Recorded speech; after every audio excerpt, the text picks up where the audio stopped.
One of the things, for anyone, any young person who wants to get into screenwriting, format has to be impeccable. For everyone at home, first tip, get your format down, get it right. Format down. That's my rule with my students when I'm teaching. Like, I don't want to have a conversation with you about format. Good. It's I like not that. difficult. Get it. Y'all as readers are the people that really could make or break careers. This is where your scripts live or die.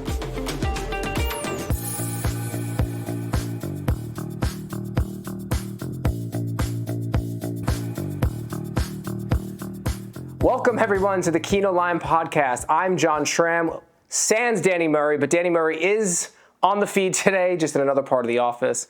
I'll be taking solo. This has been a podcast that I kind of been waiting for a long time, because this is when you're starting out as a screenwriter. You're like, how do you break into the business? What is it, that you need to do? I need agents to read, blah, blah, blah. But who are the first people that actually read your screenplay, right? That's what I think the myth of the infamous readers are, and that's what we're going to have today. We have 4 amazing readers on that we're going to have a discussion, and you're going to learn everything about how they gatekeep, how they got started, what they look for when they're reading your screenplay, whether it's a competition, for an agency, production company, etc. So I just want to say, please, thank you so much for everyone joining today. We have Danny Murray, who, like I said, is not next to me, but on the other side of the office. Danny, how you doing, buddy? I'm amazing, man. I'm so excited to ramble. Great. And a different part of the office towards it. It's great. Coming in from Rome, we have Giulia Corda. How are you, Giulia? Ciao, everyone. I'm doing very well. All right. I'm excited about the podcast. Great. Then our next guest is Shom Shamapande. I hope I pronounced that right, Shom, but thank you for joining. Thank you. Excited to talk to you. All right. And then last but not least, the infamous Swiss Army knife of Kinolime, Meara Owen-Griffiths. How you doing, Meara? Hello. Doing very well, thank you, and excited to talk about, gatekeeping movies. Great. That tone really got me excited.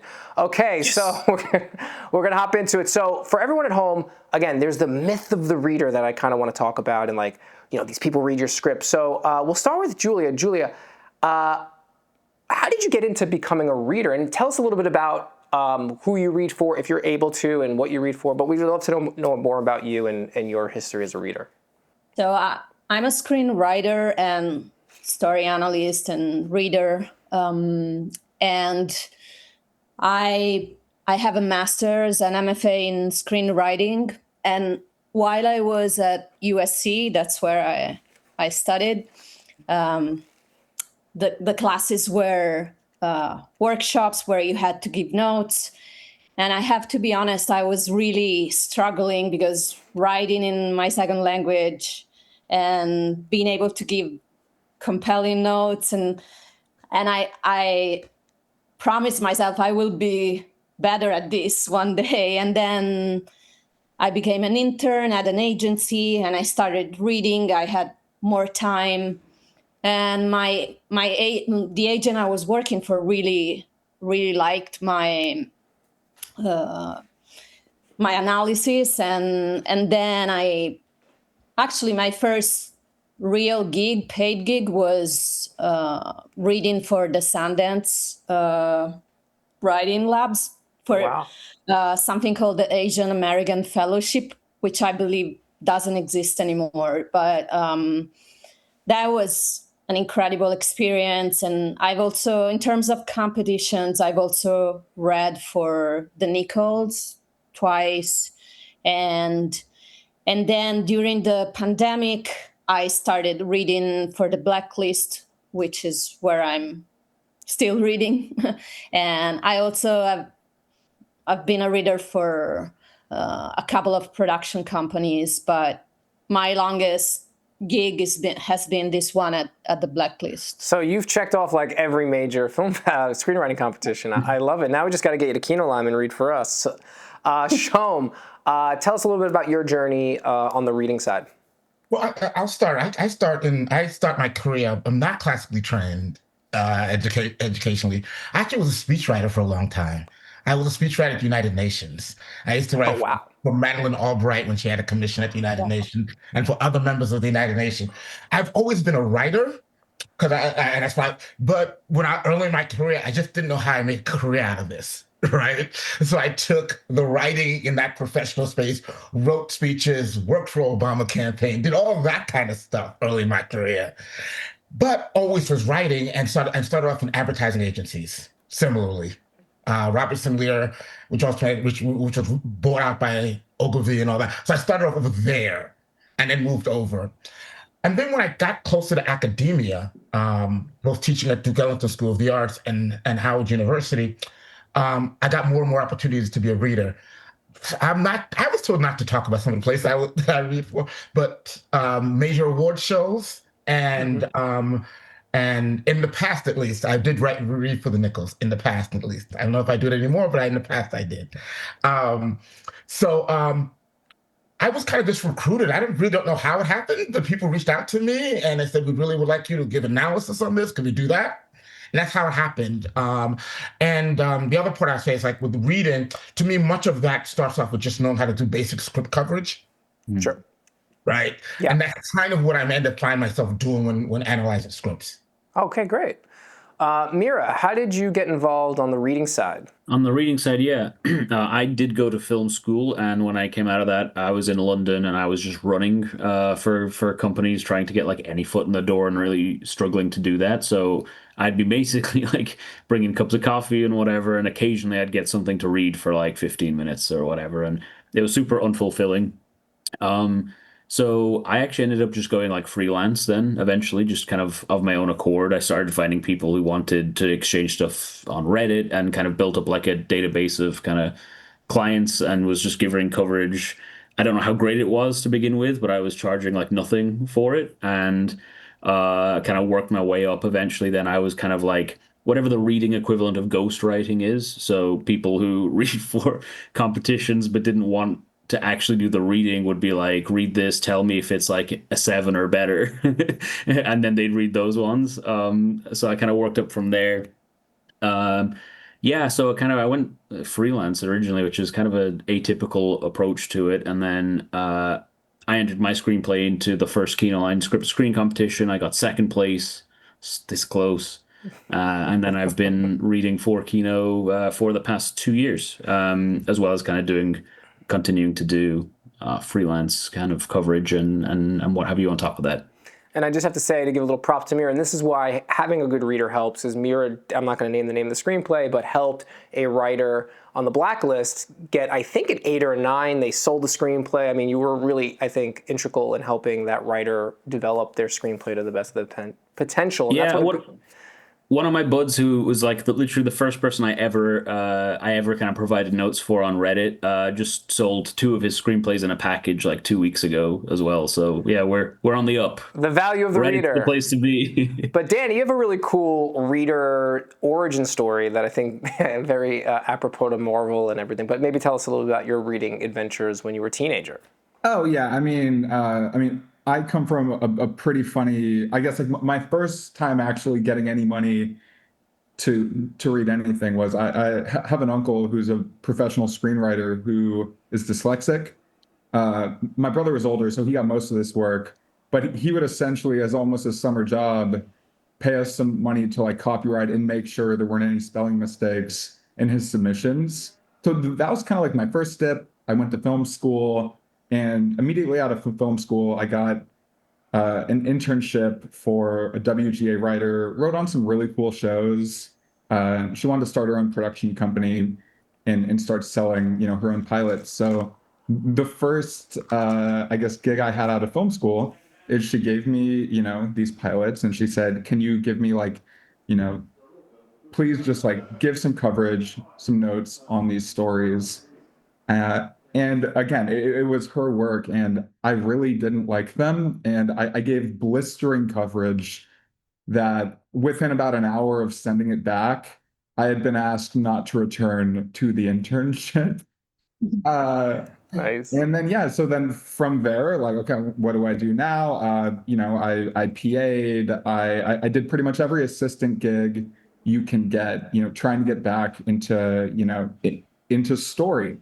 From there, I got a gig as, a producer's assistant where I got to do reading, and then found my way into Kinolime where, I got to, again, do as much reading as I could possibly imagine. We give you as much as you want. Yep, which is exactly where I want to be. So, Giulia, I want to, because for everyone at home, y'all as readers are the people that really could make or break careers. This is where your scripts live or die.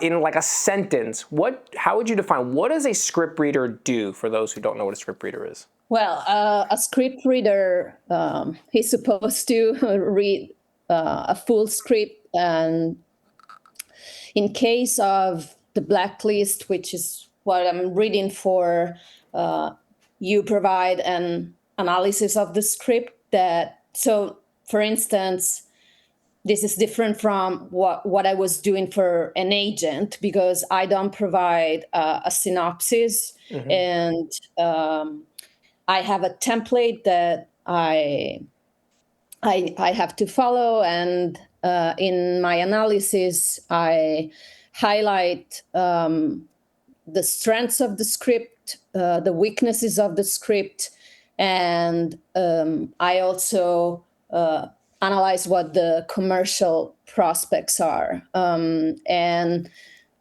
ultimately, we, as readers at the Black List, we give an overall score that is divided also into sections, although the final score is not like the average of the other sections. So you are, as a reader, you read and analyze a script and provide feedback that goes toward trying to make the script better, and give, mostly in terms of the weaknesses, you try to give actionable notes, and you also emphasize the strengths, the great qualities of that script.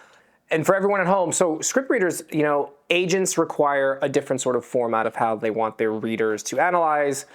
Screenplay competitions have their own, so you're going to hear different terms, but it doesn't mean that if you're a script reader, it's the same blanket template that you're doing every time. For example, what Giulia was saying, that in the Black List, if you haven't tried the Black List, you get strengths, weaknesses, commercial viability, etc.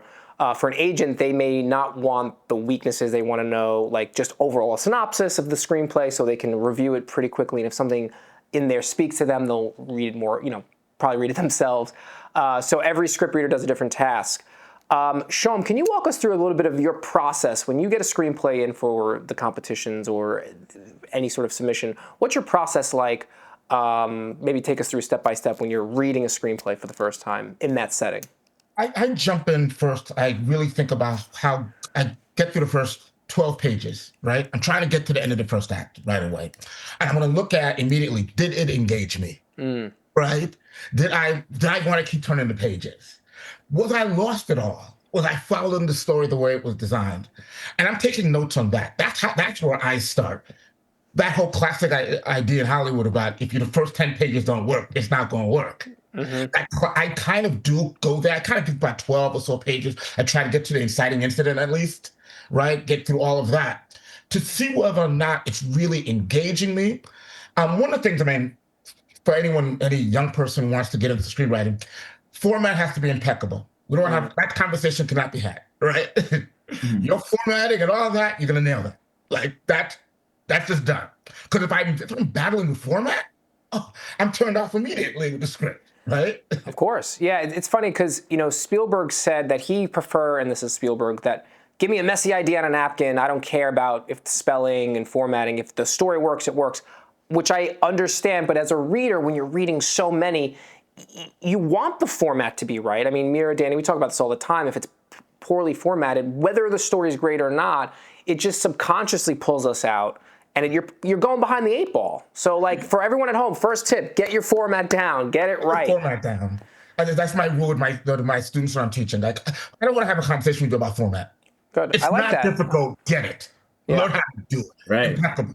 I agree. I do agree with the point that, the other part is I agree with the idea that, to the Spielberg's point, a good story that's poorly formatted is better than a great, a wonderfully formatted, terrible story. Right? Yeah, exactly. A vapid nothingness. Yeah, and you see that a lot. Yeah. Good format, terrible story. That's not working. Now, I got a question because you brought up the 12 pages, which we're going to get into a little bit deeper, but how long do you wait until you form an opinion of the story?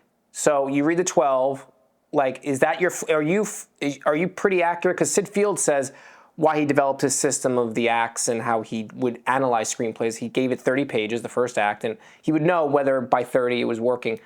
So when do you know you have an opinion on a screenplay? Do you give it to 30, 25? What's your... I'm kind of trying to get to the first act. So get through the first act, because then you have your opinion. Because at this point, end of the first act, I need to be like, okay, so what's going to happen next? If I don't feel that, yeah, if I'm not going, then it's not working. But I do consciously think about the first 10 to 12 pages. Yeah. Because that could be a note. Imagine I get to page 25 and I love it. Yep. I didn't like the first 10. Well, that's a note now. Yeah. Hey, I get it. Really like this. Really like the story. You didn't hook me at the beginning, but I like where you took us. Were you ever wrong where you read the first 20, 25 and it was meh, but then later really picked up? Or is it more consistent that the first 25, if they're meh, the story's going to be meh? First 25 is meh, the story's going to be meh. Okay, so that's accurate. No, and Yeah. Giulia, I would love to know your process as a script reader. When you get a screenplay, what's your methodology like? Before that, I just wanted to follow up on that because I think, just as Shom said, you have a sense probably, especially if you love a script, that you love it almost from the get-go, from the first 5-10 pages. But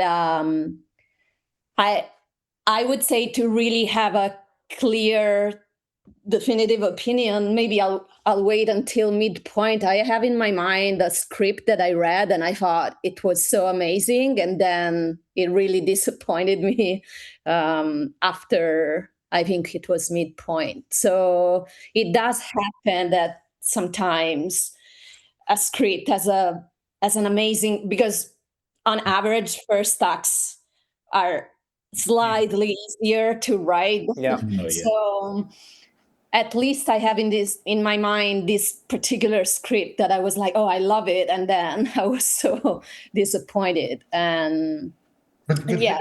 But you know what I think about that too? But if I get to that second act, I get to the first act, I enjoyed it, then it disappoints me. I generally at that point have a lot better notes. This is a really good beginning. I think what you lost me was here. Mm-hmm. Like I almost feel like my mindset has changed to, oh my God, you had such a great beginning. We could have made this amazing. And then I have more notes for the person. No, you're right. If the first act is just bad, I'm just like, I don't know. I don't have anything to help you with. When something lets you down, I think it's easier to be diagnostic about what you wanted to happen than if it was kind of like very neutral territory the whole way. You're like, I don't know where this is going or what I wanted to do.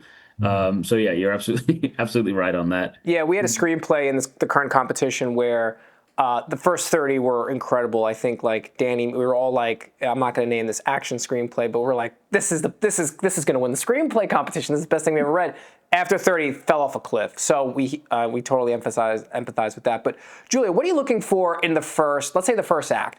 Are you looking for like a clear protagonist, a hook? Like what is it that when you're reading that first act that maybe it's conscious or subconscious, like that you're really looking out for, that you want to progress past that personally? Personally, I'm a character-driven screenwriter, as probably every screenwriter, but I really care about a compelling protagonist that is in a captivating, fascinating predicament that they have to solve. And I have to say, if there's an element of freshness and originality, something unique, it's always better. But yeah, to me, I think character is a little above premise, although a catchy premise is obviously has its weight too. And I was also reading something interesting in the Substack that the Black List has, where there is an analysis of statistically on how those different aspects impact the scoring the score that the reader gives. So for me, and ultimately premise is the plot part is the most important on average for the Black List readers, but I would say for me, it's slightly more character, like protagonist, and how relatable they are, and how effectively characterized they are. I love that because, again, the premise to me is like part of that engine, which you always need. But is it the character that really gets you through, Meara? The premise? Is it a combination of both? Like, what is it that you're looking out for when you're reading? Yeah, I'm pretty character heavy. I agree with a lot of Giulia's points, but I'd say that, yeah, kind of motivation and contradiction are usually the things that I look for in my Act One that I think are really kind of tell me if the story's going to have legs, if it's going to carry itself on like a human level throughout kind of whatever wacky things are going on in the story. Character's always probably my kind of like guiding light, my North Star when it comes to analyzing a screenplay. I wanted to touch on just kind of the application of the log line, right? Because the log line, obviously, when you're reading something, it's usually the first impression you get of the screenplay. You might get title, which can only tell you so much, log line, which should tell you kind of as much as you need to know, and then you get into the screenplay. But I mean, I find so many screenplays, the log line really is describing kind of maybe a 20, 30 page stretch that happens in Act Two. You know, I get to the end of Act One. We've not jumped into any of what the logline's actually about. And maybe we've not even really set it up very much. That's usually kind of like a big red flag. That's a great point. So, Danny, with character and premise, what are you seeing when you're reading in the current sort of zeitgeist of writers? Yeah, it's tough. Like, I think my most common recurring note when I read something with an incredible premise that just doesn't grip me is I'm just finding a protagonist that isn't making decisions. It's something that Yep. I am, when I'm kind of having my brief on things, I feel like I write that more than anything. Yeah, it's just this kind of perfect combination that I like when I have an incredible premise and when I have characters that, again, are constantly forced to make tough decisions. That is usually what kind of guides me into what I'm looking for as a reader, which is, again, like I want to kind of forget that I'm reading. Like all the scripts that I recommend, I feel like, again, I almost read them like a novel where I see the movie. I'm so engrossed, time flies by, and I fully see it in my head. Yep. And it feels like something I just need to give to someone else. Some combination of a strong premise that, I haven't seen before, or is subverting, genre in an interesting way with characters struggling with tough decisions. Yeah, I'll just piggyback on that and say, for when like on the executive side, when we're getting screenplays in here, we're analyzing whether we should move forward in some sort of co-production, production, investment capacity. I love a good premise. Danny, I think Meara know that very much. But I find that in today's market, for whatever reason, people are not writing character well. They like come up with a great idea, great plot, a great engine, but then there's something about the character. Shom, I wanted to throw it back to you for a quick second in regards to a protagonist where Danny just brought up about being more indecisive, more passive. Does that sway you? Are you looking for a protagonist that's really clearly making decisions? Are you more forgiving in that, let's see if this character is, a bit passive to start and then unfurls? Like, what's your process on the protagonist side? My three things are character, conflict, desire. All right. I need to know the characters. I need to understand them. I need to understand the conflicts they're going to be dealing with, and I need to know their clear desire. Because I'm one of those people who really believe that stories are just about a main character who wants something and obstacles that prevent them to get it. Let's just do that. That's what we're doing.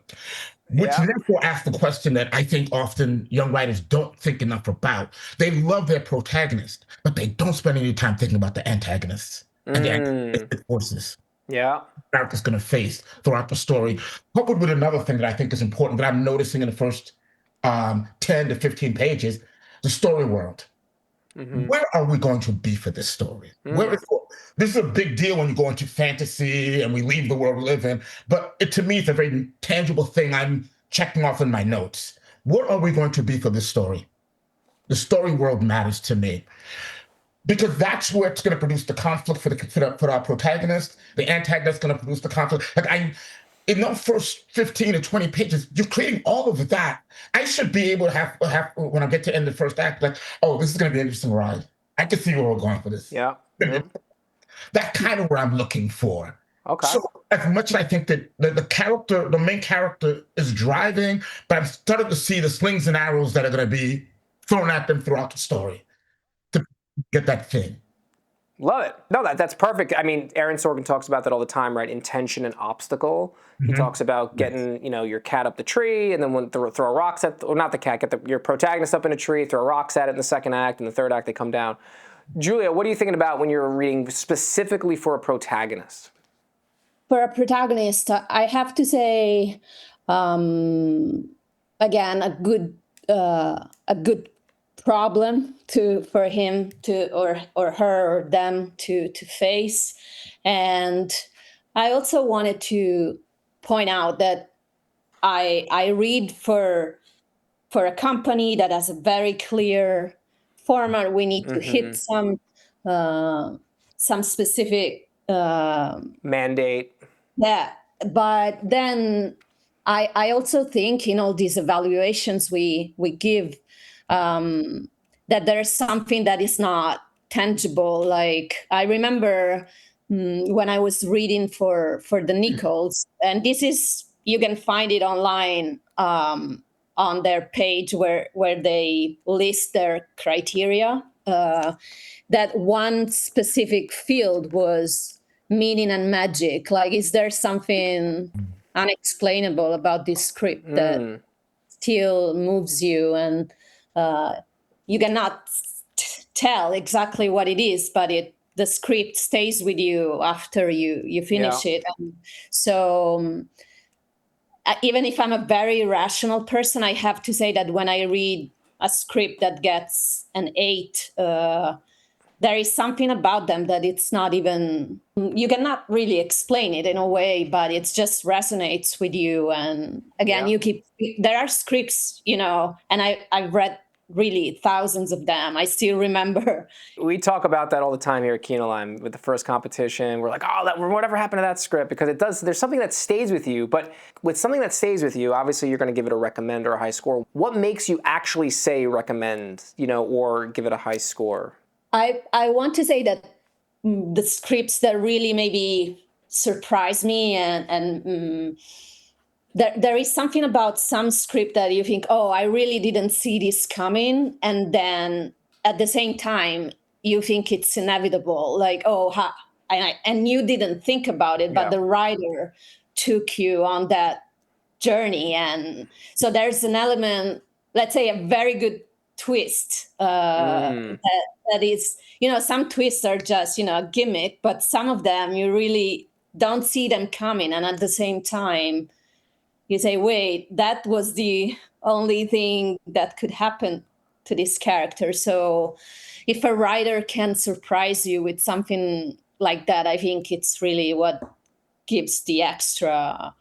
I love that. And we talk all the time about zigging and zagging. So one of the first things that some screenwriting advice I got that really stuck with me was zig when you want the audience to zag. So that's sort of what Giulia, I think, is saying about the twist. It doesn't have to be a twist like, oh, they're the killer, or it was the mother all along, but it could be an emotional twist, an internal twist of a character, making a choice that you didn't see coming, that I think gets a reader on their toes, like, wait, but they were going to go that way, but now they chose that path. So that's fascinating. Meara, what is something that makes you say recommend? Like, Giulia was mentioning about a twist that really stays with her. What is the thing that, when you get a screenplay that's like, this got to move forward? Well, kind of building on top of what we've been talking about character and intention, and then also twists, kind of coming to the end of Act 1, I really like to be able to look at the character intention and kind of be able to fill it in my head, like, this is how the second act is going to go. Because if you've written a really clear protagonist for your Act 1, I should have like a really good idea of that trajectory, kind of like formulated in my head just from, general media literacy. And, you read enough, you learn those patterns. It becomes like a language to you. But any twists that you get on top of that then are great, because, it disarms you when you think that you know how something's going to go. It doesn't, so Act 1, I think, is all about setting expectations. Act 2 is all about kind of conforming to them where it's satisfying and defying them where it's satisfying as well. And really the best, like the the screenplays with the special sauce, the je ne sais quoi, that we're going to recommend or we're going to push through, they're the ones that kind of manage to tick both of those boxes. And it's really funny, Giulia, that you mentioned about this intangible that you're asked to make tangible, to give like a rating on like this magic, like, yeah, but if you had to give it an out of 10, it's like it's really funny. But I do feel that all of the screenplays that we read that I love the most are ones that I have to kind of defend a little bit, because I'm like, look, it does do this, which is a little bit out there, it's a little bit wacky, but just hear me out on this. So yeah, that all comes down to character, intention, and then kind of twist during the meat and potatoes of your story in Act Two. Danny, what's the thing that I mean, I know what really gets you going on a recommend, but maybe what's the thing that you love to say to read that you're like, we got to push this forward in the competition? I think just to build on what everyone's been saying so far, it's the thing, like, I feel like there is, steam coming out of my ears because I'm so excited to answer this. I've read for other competitions where, like Giulia and like Meara is saying, they asked me to kind of itemize out of 10 everything: dialogue, concept, character. And then like something I appreciate so much about how we kind of read and analyze screenplays, at the core of everything is the question of, how does this make me feel? That's a great one. Love What that barometer. always sticks with me more than anything, I find, like the scripts that I cry when I finish, or I jump around when I'm reading. I know. Is, again, regardless of genre, it is a piercing, dramatic argument that I don't have an answer to, and that I feel like I need to read the script to like come to some sort of new understanding of how I see the world. Like I think it's always something that you can kind of make for yourself. It's not giving it to you, but just a question that just rips you apart. Like, how can I be a good person when the world won't let me? Like just like these kind of indicting questions that you can make a comedy, you can make a drama, but Yeah. at the core, it's just something maybe that is universal, that we're afraid to talk about, or we all argue about. When a character and a story and the pacing and the theme and all these kind of 1 out of 10s are kind of interwoven into a real question that the author is searching for, I always find that those really stick with me, even when they have hiccups in dialogue or pacing or whatever. Like, I want to be on that journey. Shom, what is the thing that gets you to say recommend? Couple of things. We say about dialogue and all that. I think we can fix that. That's my view about dialogue all the time. We can fix it later, right? It's important, but we can fix it. But I'm gonna piggyback on Danny's point. Make me feel something. Like, make me feel something. That is the role of the artist. And I don't mean just screenwriter. I mean a painter. I mean a musician. I mean an artist. We show up because art's gonna make us feel something. So those movies, those stories, just like, to Julia's point, that stick with you when you're done reading them. Like, I just finished a biography about the Wright brothers, David Nicholl's book, and I was Flying off the shelves. Well, I'm sorry. It's flying off the shelves. Oh, It's one of those books when you finish a book and you're sad to finish the book because you're gonna not hang out with these characters any longer. For that feeling, that's powerful. And then there's a feeling that I have sometimes when you read a really good script. There's a script that I was read about 2.5 years ago. I remember the opening line in the script was, "This is the story of how I almost became a billionaire."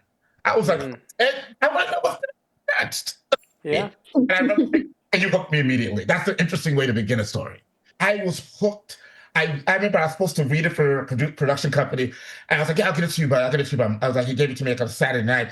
I sat at the bar reading the whole thing. Yeah. I read the whole thing. I love when you get that screenplay that you just can't put down. But I just want to highlight what you're saying, Shom, because it's really important, and Meara's obviously mentioned this as well, is about feel. I think what I find with a lot of writers, screenwriters specifically, are they're writing almost to try and be too cinematic. They're trying to wow, or in a way, or or build something that I think doesn't have the heartbeat, the blood in it that's pumping through the veins. And I think if you can write from feels, now it could also be action, if your action is your genre, but make you feel like the best action sequence ever made, or really put your character in danger, or drama, whatever. Great thrillers have feels. It's a different type of feeling, but they still make you feel. Even comedy, like one of the things I'm wrestling with, something I'm working right now, is the whole concept. Every time we have meetings about, I'm writing with my younger brother, I'm gonna say it's a comedy with a soul. Yeah. The comedy has to have a soul. It can't just be funny. There's got to be a thing going on here too. And I think, like you said, that's the thing. I don't know where you teach it exactly. Yeah, you can't. It just is. It just is. Like my brother, one time we wrote a scene, and I read it after he wrote it, and I was like, "What were you going for in that scene?" He goes, "I was going for, aw." Yeah. I was like, that's how you're going to describe the scene you wrote. As I was going for, aw. That's it. But that's great. That's great. And I think a therapist said once that I was listening to was like, don't think about what you want. Think about how you want to feel in your life. Which I was like, wow, that kind of blew my mind. Like, yeah, like I want this, I want that. But no, it's not a checklist. Like, how do you want to feel? And I think the same thing when you're reading or writing. How do you want the audience to feel? Giulia, what do you think separates the top 1% of screenplays from the rest? Like, what is that top percentile? What is it that you find that you see as a common theme or thread or denominator that separates them from the rest? I have to say is this magic blend of everything we've been saying. So I would say out of this premise, again, is maybe the least important to me, because great execution can make up for it. But it still needs to attract you in a way. So this blend of all the elements, premise, and a relatable character that has to face something difficult and that you see change. Probably those are the stories that are more compelling to me. And and it's if there's something unique about them, something that I didn't see coming, that twist element we were saying. What are the common mistakes that you see that hurt the writer when you're reading? As someone who reads a lot, I'm a fan of clarity, and these scripts that are too abstruse for no reason, or I always think of one of the first lessons in my MFA at USC, and this professor was like drawing on the board a sort of gauge between ambiguity and confusion, and he was saying how the majority or many scripts fall into the confusion element, thinking they're being mysterious or ambiguous. Sure, yeah. So, to me, maybe also because I'm a non-native speaker, but if it's, again, too abstruse for no reason, it really pulls me off, as you were saying before. There's a value in clarity for me. And another element that can pull me off is that I really don't see where the script is going for too long. So that's that's maybe also, one of the elements of reading a lot. You're sort of craving that, I know it can sound contradictory because you want to be surprised too, but feeling entirely lost because you don't know where something is going. And many times it ends that way too. Yeah. It's not that, I didn't see where it was going, but then it's many times it just stays that way. And that's frustrating for readers, Sure. I think. Shom, what's a common mistake that you see most writers do? I'm gonna, Giulia, I'm gonna steal from you again. It's particularly with young writers, is the sense that the more convoluted the story is, the better the story is. Rather than like, I'm a real one of my big obsessions with my students has always been simple storytelling. Yeah, amen. Just I love simple that. storytelling. Love that. You can, no country for old men. Simple. I got some money. People whose money it is want it back. Mhm. What am I willing to do to keep this money? And what are they willing to do to get it?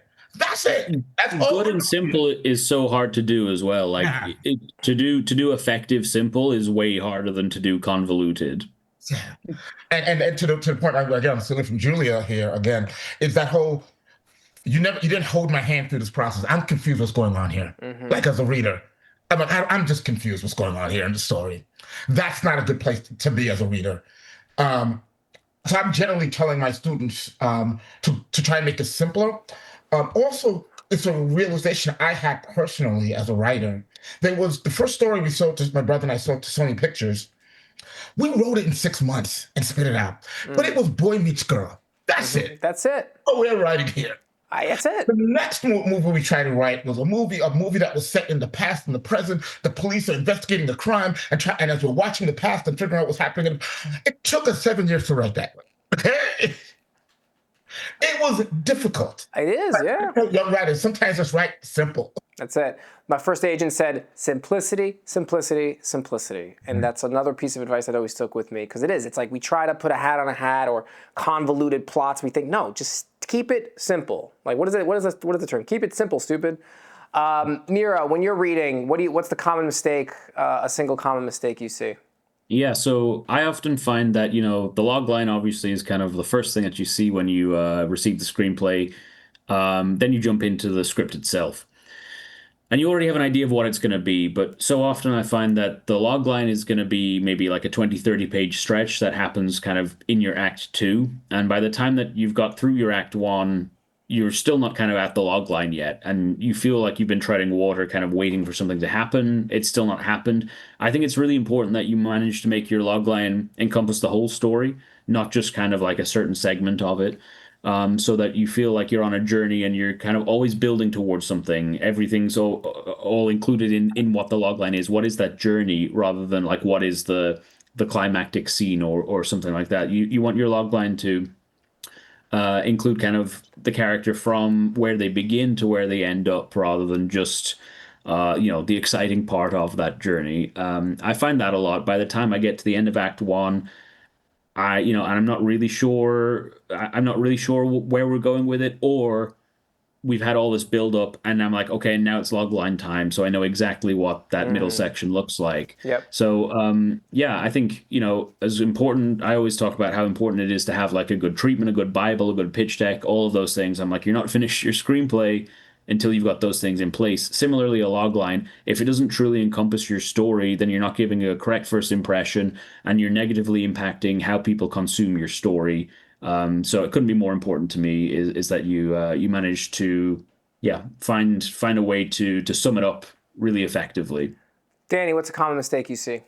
Yeah, I think to kind of piggyback on Mira's point, something I see a lot is really strong writing, or a script that's clearly gone through a lot of passes that maybe the writer is not taking every aspect of making and potentially selling this screenplay seriously. Like, I want you to take your characters seriously. Like Meara said, I want you to take the presentation of this film seriously. I was on a call yesterday with a director of development at a production company with a first look deal, and they were looking for just great specs.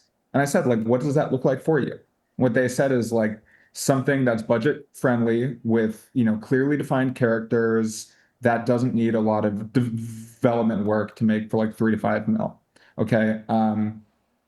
Right to like get your movie made. And I feel like sometimes you find writers that it's very clear, like, again, they're gonna get this thing made, and like everything around the script is in pursuit of that goal. Again, like selling your screenplay, pitching your screenplay, having an 8 or a 9 on the blacklist, or winning a competition is great, but that's essentially like your first look to talking to these people that will then ask you more questions, right? Who will need more to take you seriously and try to get your movie made. Take the entire process around your story, around your presentation, and around your general pitch for what this is as seriously as the script. Giulia, I would love to know, we spent a bit of time, and I'm really happy that we spent all this time on what writers aren't doing, because I think the best way to learn for everyone at home is to focus on your, I would say, weaknesses as a writer to learn, and you're hearing it from the readers, mouths of what they're looking for and what's the thing that they don't find helpful in your process. But Giulia, what's the fastest that you knew something was special? Like, is there something that comes to mind? You don't have to give the name of the screenplay, but what was the fastest you knew that this screenplay was special? I think one page. Like I have a couple of scripts in my mind where the setup was quick, and it's also personal taste. I have to say that there are some themes. Actually, for me, I'm a history, but like there are some historical times that really do something for me. Mm-hmm. And something I didn't mention before, that it's part of that meaning and magic part is, but this is personal taste again. For me, there's something about being genuine, being authentic. Not all scripts need to be, naturalistic or pretty realistic, but there's something about the authenticity of emotions that you can see in dialogue and in character behavior that really gets me. And this couple of scripts I'm thinking of, I could see that from the very first page. So yeah, that's great. Page one. Shom, what about you? Yeah, I'm kind of similar. I can see that. I've had, like I said, that line. This is the story of how I almost became a billionaire. And that got you. That got me. Like, okay, explain this story now. What's happening? And you just follow that. You can get me. The things that get me immediately. So also sometimes that concept of this is why I go to the movies, right? That feeling of that. Like, where are you taking us on? Where is this journey taking us? We're going someplace I would never go. The superpower of movies is the ability for us to be able to go to a world we never live in, right? For 2 hours, and when I watch the movie Moonlight, I'm experiencing the life of a gay Black man in Miami in a tough neighborhood, trying to navigate that. Mm-hmm. It's a world I never live in, world I'll never be in. But for those 2 hours, I get to do that. Yeah. You take me somewhere. So that's the thing. When the writing does that to me, I notice it immediately. You've taken me to a world I would never see. I'm seeing the world from the vantage point of some hidden figures. I'm seeing the world from the vantage point of 3 Black women who are scientists in 1960s America. Black women trying to figure this out. Okay, you're taking me to a world I want to go to and understand. But I want to know, when you're reading that, for example, page one, is it the prose? Is it more like, again, we're taught as screenwriters, keep it very staccato and short and a lot of white on the page, right? But which I get. But is it that are they using the language more effectively? Are they breaking some rules, or is it just really the efficient use of the words that penetrate you? I think it's the efficient use of the words. Okay. I think it's always say less whenever you can. But you can achieve it. Yeah, just efficiency. So you're using more of your imagination when you're reading it. Whereas, Meara, I want to throw it to you because, again, as a writer yourself, who maybe more classically trained than most, right? So, like, when you're reading, is it the prose that kind of get you? Is it, I know we're not supposed to use prose, but is it the way they're writing it? Is it the efficient use of the words? Like, what is it that kind of grabs you early on? That's a tough question. Yeah, I mean, I'm a sucker for. I quite like a flowery kind of prose, like a more novel style. Yeah. Sometimes, like I know it's not like the done thing, but I'm not going to mark somebody down if it's beautiful and I love it. So yeah, it's tough. I mean, I wouldn't say. I don't think I'm ever like truly grabbed page one. I think I usually have to read a little bit on from that in order to try and see like maybe a status quo and how that status quo shifts. But what I am a sucker for is an old technique, and it's just like the in media res opening of beginning kind of in the middle or toward the end of a story. The example that comes to mind is Casino, where he comes out of the diner and gets in the car and the car blows up, and you're like, oh, how do we get here? That's so effective, and it's again really hard to do well. But if you can get me to engage in a story where I know kind of where it's going and to still care about the journey of how it actually got there, then I think that you're doing a fantastic job. And those are the ones that I usually gravitate towards based on the first 5-6 pages. Danny, what is one thing you wish writers would stop worrying about? I think like trying to get a hold of like the current zeitgeist, like I've got to say like 30% of the competition screenplays I've read this year are about like an AI that seeks to be human or like blurring the lines between humanity and like human and machine. Again, if you have a meteoric ascent, this isn't coming out for 3 or 4 years. Like that probably won't be what people are really keen on. Don't try to write to the moment. Like write to what's true to you. And like if you do that and it's personal, I'm sure that it will still feel that way. And you're so right, because I don't know if anyone's watching Daredevil, which is probably the best written superhero show ever, but there was something, this is a little thing that it really bothered me. Kingpin was talking to someone in the car. He's like, have you ever heard of Bitcoin? And I'm like, no, like, why are we talking about Bitcoin? Stop. But I love that, Danny, and I think that's a really important point. Giulia, what is like one thing that you think writers should stop worrying about, when they're writing? All of us studied structure but like worrying about this specific thing needs to happen here. Yeah. Like Paint by numbers. Yeah. The story should come naturally and hit those points, but you cannot force that because you think that's the right exact page. You need to have that thing So everyone at home, stop painting by numbers. Stop worrying about page 10. I mean, I know you kind of need goalposts, but I think to your point, they're too exact about it, and it comes off as inauthentic, right? If I can piggyback on something that you said before about something I like, I have to say as a non-native speaker, there is something about the wording, if the writer teaches me something, like I have a script in my mind. I'm a sucker for words that I don't know or I'm not familiar with. And there was this beautiful script, and I'm so happy because I sort of kept tracking it, and it won competition. I gave it an 8, I think, on the Black List. And this person was using, and I actually didn't know that verb.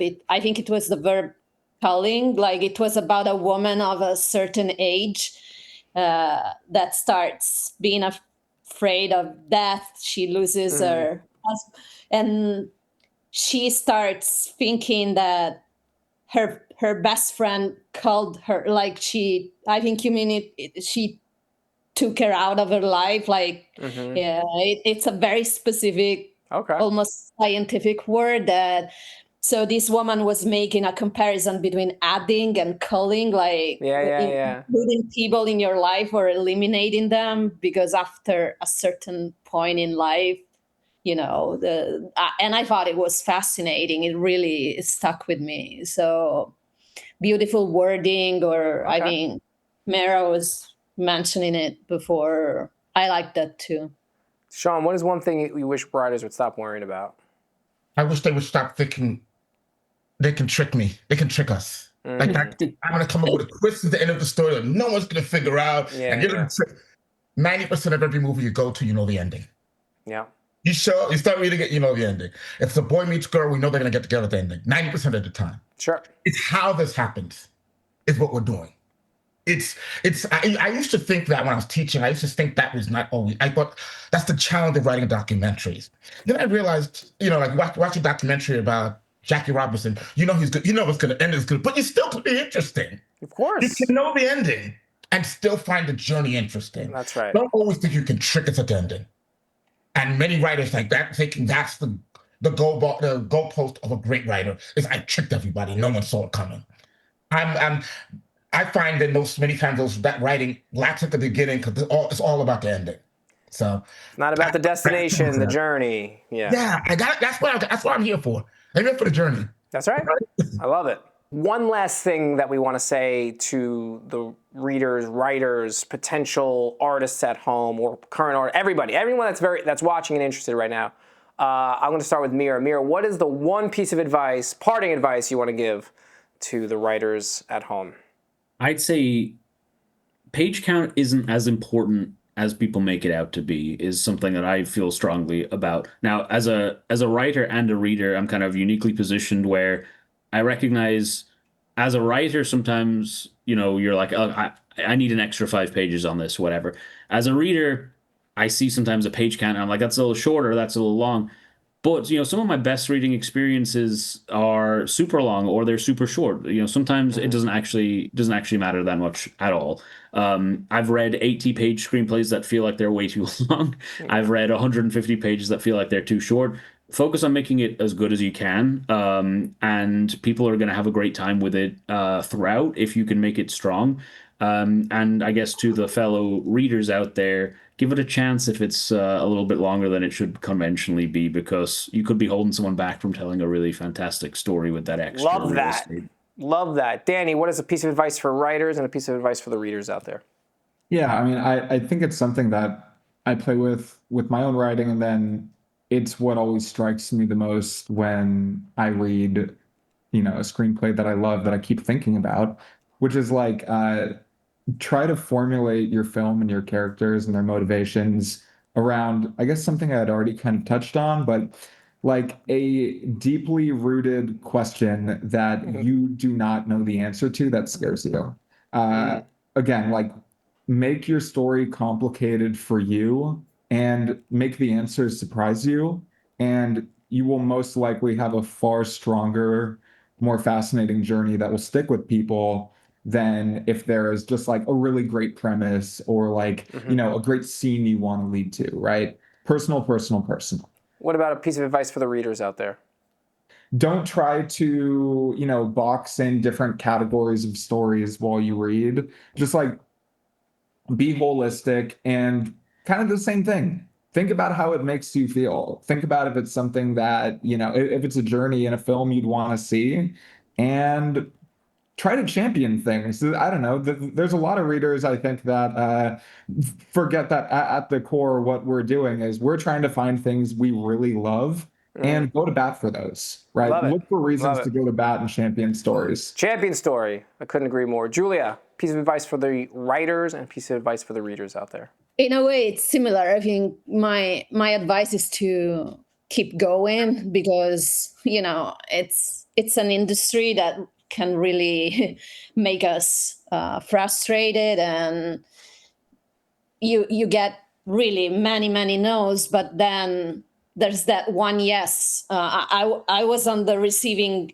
end. So, like, I remember a script that wasn't going anywhere, and then this reader actually reached out to me, and I won this award with that script. And it's like, I remember also the many times the script didn't do anything for the other people, and for the readers it's the same. Like we read so much that it can get hard. But as many of us mentioned today, like I still remember the scripts that make me cry, that even change my day for after those 3 hours, I don't know, 2 hours that it took me to read them.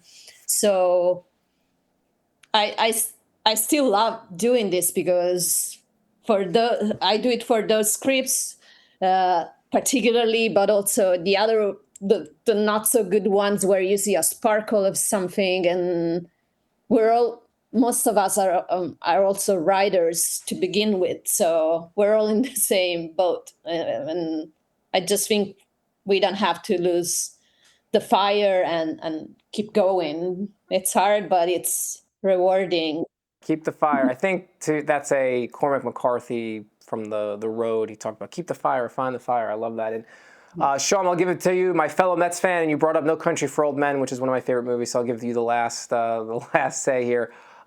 Piece of advice for writers and readers. For writers, whenever there's a problem with your script or you're wrestling with it, go back to character, conflict, and desire. Those are the three things.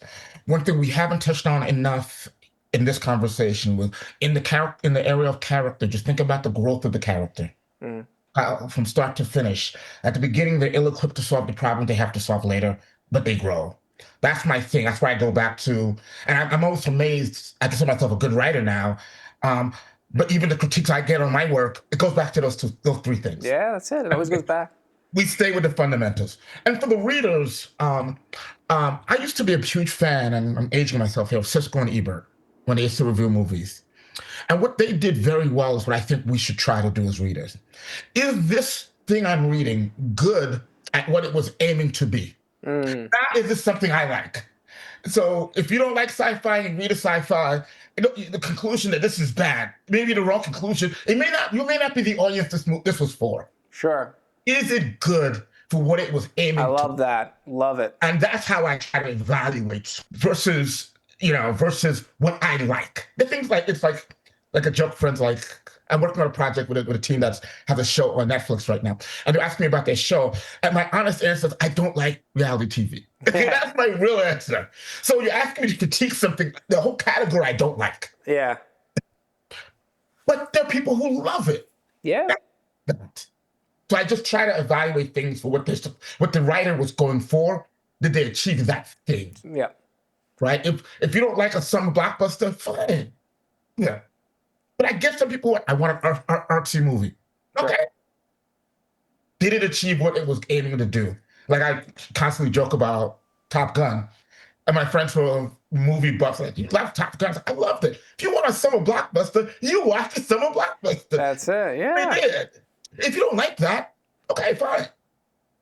It did what it was aiming to do. I love it. And I think it's important for readers. Yeah, like it's if you love action but you get a romance, like just try and judge it for what it is, because it's art, and really trying to focus on the craft. That's a really great piece of advice. I just want to say huge thank you to everybody, Giulia, Shom, Danny, Meara. Thank you guys. Thank you all so much for coming on. This was amazing. I could do this for 3 more hours. Maybe we'll do it again soon. We'll do a part 2. But thank you so very much for joining and all your insight. For everyone at home, just let's give a round of applause to the readers here to give their time. They had some amazing tips, insight, and hopefully you learned a couple of things to improve your screenplay. Just want to say I'm John Schramm here at Kinolime. Thank you all so much, and we'll see you next time.